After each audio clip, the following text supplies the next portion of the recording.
Hi, good morning everybody. It's Danielle here from Naturally at the Wren's Nest. Hope you're all well on this gorgeous sunny Saturday morning. I'm jumping on this morning because I mentioned during the week that I was going to tell you about how you can make throat syrup with your blackberry leaves. Now if you've been following me, you'll know that I've been out picking blackberry leaves. I was showing you earlier in the week what they look like and telling you to pick some. So if you missed that, go back on my post and you'll find the post about it. But I will also do a blog post on this when I'm finished. Maybe not today, but hopefully over the weekend, so it'll be all there as well. But just to show you, because I'm working on it myself this morning. So I've been picking blackberry leaves all week. You can use a dried blackberry leaf or you can use fresh blackberry leaf to make a throat syrup.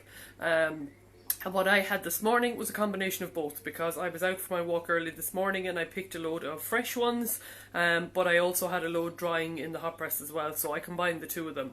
Now when I'm making syrups and things like that, I don't tend to follow recipes too much. I kind of tend to throw in a handful and then add some water, and you know, I do it kind of that way. It's more kind of intuitive, I suppose, and I kind of taste as I go along. But what I have done this morning is I have tried to work out rough measurements for you, just to make it a little bit easier for you to try at home. Okay, so what I'm going to do is I am going to flick around my camera in a minute, and I am going to show you the steps. Now I've started it already this morning because obviously it takes a little bit of time, but hopefully you'll be able to follow it. So what you'll need is you will need fresh black or dried blackberry leaf, you will need sugar, and you will need lemon juice. Now I have also added some sage leaves to my blackberry syrup this morning. You don't have to, I have it growing in the garden, and I also added some oregano. Both of those are very good for dealing with respiratory issues, so colds and flus and sore throats. Those herbs are particularly good for. But if you've just got blackberry leaves, that will do fine. You could throw in some ginger, you could throw in cinnamon stick, you could throw in some cloves, some star anise if you had it. These syrups are very much work with what you have. Blackberry leaf is very, very good for sore throats. You don't even have to make a syrup, just collect the leaf, dry it, keep it in a jar once it's bone dry, and make a tea out of it. And if you start drinking blackberry tea or blackberry leaf tea as soon as you feel a sore throat coming on, I promise you it'll cut it in half. It won't hit that full blown sore throat. And also as well, I've been doing a lot of reading about it this week. The leaf of the blackberry is actually supposed to be much higher in antioxidants than the actual berry itself. And if you pick the young blackberry leaves, which are what are out now at the moment, they are really, really powerful natural herbal medicines. I would have some in a jar dried year round to drink as a tea. Also, they're said to be very good to help with diarrhoea. They're an astringent, blackberry leaves, so they help to dry out what goes on inside internally, and in the case of diarrhoea it helps to reduce it very quickly. So that's worth having as well, particularly if you've young kids. Blackberry leaves themselves, if you're making just a tea, are actually quite bitter. They're full of tannin, so they taste very bitter, so you would need to add a little bit of honey probably if you were making a tea. But in the instance this morning, we're making a throat syrup. So I'm going to flick the camera around and I'm going to talk you through what I've done already, and then I'm going to show you how to finish it off as well, okay? So just bear with me, and please ignore the state of my kitchen. There's stuff all over the place. Okay, so what I have done already this morning is I put a big bowl of blackberry leaves in my pot. This is a preserving pan, you know, for making jam and stuff, but you just use an ordinary saucepan. And this morning I measured my blackberry leaves, which I never do, and I had 75 grams of blackberry leaf. But again, you know, just chuck it in the pot. There was 75 grams and I put in 2 litres of water, and what I did was I brought it up to the boil, I turned it down to a simmer, and then I let it simmer for 45 minutes, okay, and then I strained it. So these are the blackberry leaves. Obviously, you know, they shrivel right up, so I strained them and I squeezed all the good stuff out of them, so all the juice is gone back into the pot. So that is your juice left over from just your blackberry leaf, and as I said, I added some sage and oregano leaves from the garden this morning as well. So the idea when you're making a syrup like this is that for every ml of water, so obviously when I was cooking the blackberry leaves, some of the water evaporated. So even though I started off with 2 litres of water, there is only 1.2, so say 1200 mils of syrup, of water, blackberry leaf water left here. So for every ml of liquid that you have, you need to add a gram of sugar. So if I have 1200 ml of liquid, I should be adding 1.2 kgs of sugar. Now, I don't like to use that much sugar. I just don't like to use that much sugar. You can, absolutely, if you want. What I tend to do is go along and taste it as I go to see if it's palatable.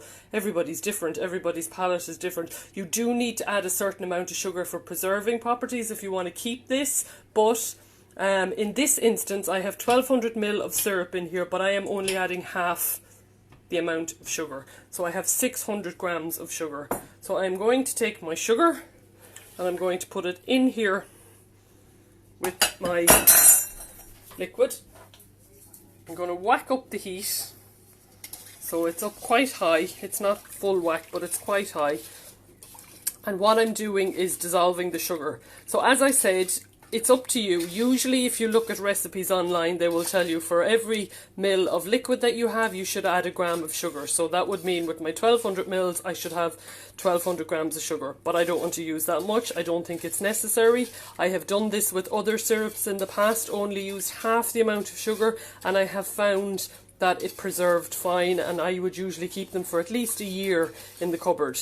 So while that sugar is dissolving, so what you're going to be doing with this is you are going to be bringing it up to an almost boil. It's very important at this stage that you don't let this boil because you don't want to lose all the goodness that's in there. So what you want to do is bring it up to an almost boil. So you're going to have to stand over it a little bit. And when you'll know when it's almost boiling, you'd see steam, you know, quite heavy steam coming just off the surface. So you do have to keep it. I have it turned up here to, it's up to like 9.